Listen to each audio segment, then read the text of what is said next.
It's great to see you. I miss you guys. Just thought I would take a little bit of time today to get to talk to you and share a book with you. We're not coming live today on Facebook. We pre-taped this on this rainy Monday just to make sure that we had something that we could send out to all of our Faith Crew friends, even those that are on Facebook. So, Pastor Jenna let me borrow a really great book that I want to share with you today. And it is called When God Made the World by Matthew Paul Turner, illustrated by Gillian.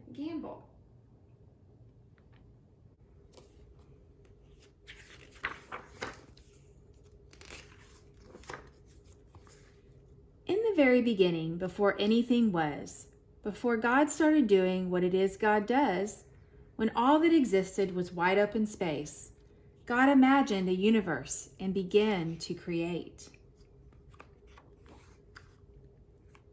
God hung trillions of lights, stars big and stars bright. God turned the dark sky into a glorious sight.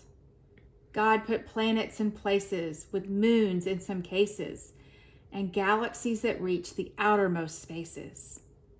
God made comets that fly with tails through the sky and asteroids and meteors that sometimes zoom by.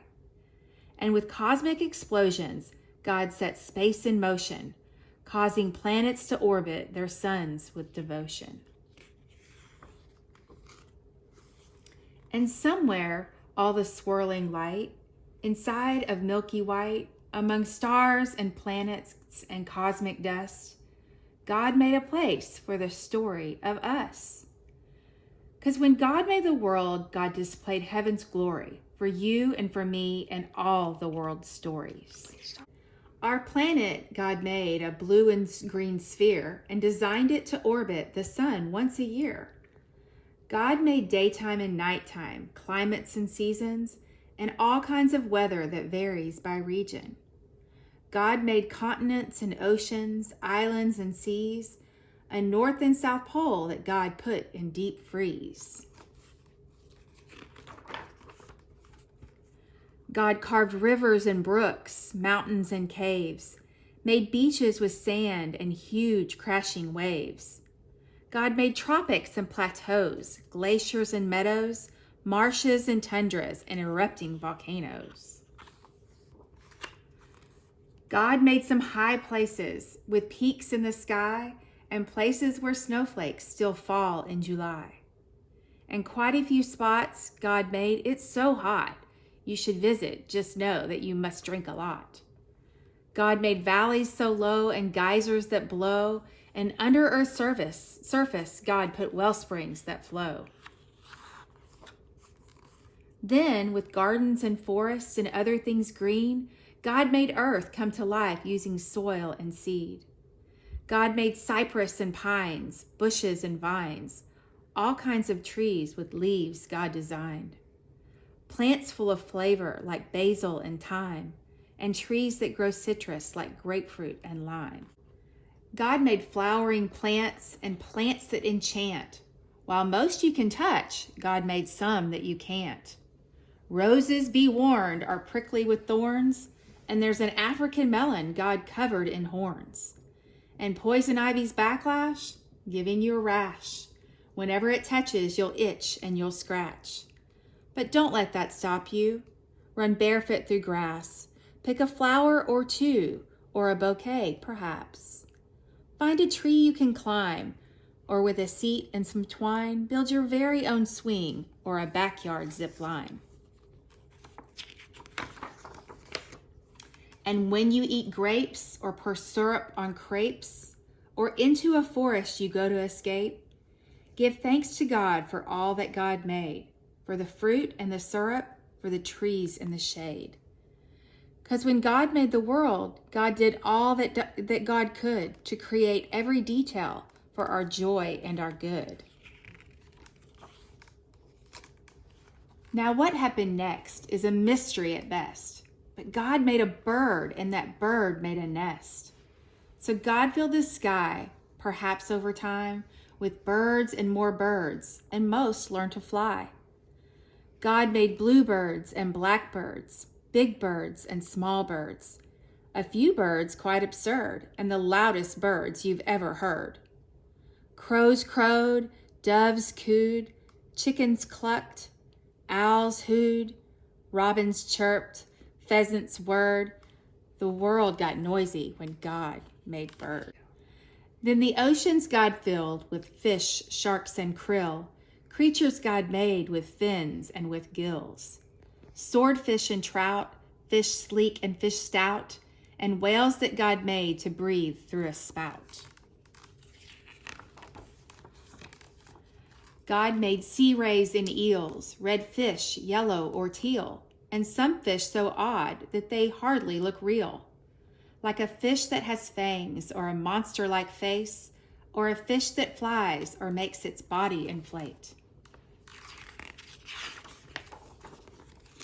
And wherever a river, ocean, or sea touches dry land, there's likely to be all sorts of creatures living their lives on land and in water. That's how they survive. Like otters and frogs, turtles on logs, and crocodiles gathering in swampy bogs. And then God made cows, horses, and goats, and God made gibbons with inflatable throats. God planned lions to roar and tigers to pounce, and kangaroos, God thought, let's make you bounce. God made bears to growl, moles to plow, and under full moons coyotes howl. Donkeys brayed, giraffes bleated, jaguars prayed, rhinos stampeded, bunnies hopped, beavers chopped, and in muddy pools, hippos plopped. Yes, all living creatures from whales to snails, from those covered with feathers to those covered with scales. Each God designed with a home in mind to develop and evolve if needed over time. Because when God made the world, every creature on earth became a part of life's circle, having value and worth. And God made people like you and me, people with souls, people with stories, a global family tree. God made us all flesh and bone, covered in skin, and made our bodies to have hearts beating within. God gave us bellies and legs, fingers and toes, and fashioned our faces with an eyes, mouth, and a nose. God made our bodies uniquely equipped for walking and talking, to eat and to skip. God wired our brains to feel love and feel pain, to process and learn, to read and retain. But despite all we share, we're also unique. God made us all human with just a few tweaks. Each of our faces, bodies, and traits, our skin tones, our features, God did create. God made some people shy and some people loud, and some who thrive in the midst of a crowd. Some make music and some like math, and some are prone to blaze their own path. But always remember, because this much is true, God had a purpose for making you. So every gift, every talent or shtick, make the world better with your God-given trick. Bring smiles to faces, show love and good graces to those who need hope in all different places. Discover a star, a planet, or moon, or help keep a forest from dying too soon. Save a whale, hug a tree, protect every bee. Recycle, repurpose, reject apathy. Because all of creation whispers God's story, the mountain, the ocean, the blue morning glory. The raindrops, the sunshine, the grapes on the grapevine. With nature, God gives us a glimpse of divine. And just like a star might showcase God's light, or a waterfall gives us a sign of God's might, the same could be said of me and of you. How we live, how we love, tells God's story too. Because when God made the world and the world started spinning, the story God wrote was just the beginning. So I hope you all enjoyed hearing the stories as much as I enjoyed reading it. And it made me really think about, as we've had an opportunity to slow down and be outside and be with our families, that we have a chance to really enjoy all of God's wonderful creations. So I hope you have a great week. Be looking for lots of ways that we are working as a church staff to Have a really special Holy Week, even though we can't be together. We're working on lots of ways that we can still be connected. Talk to you soon. Bye-bye.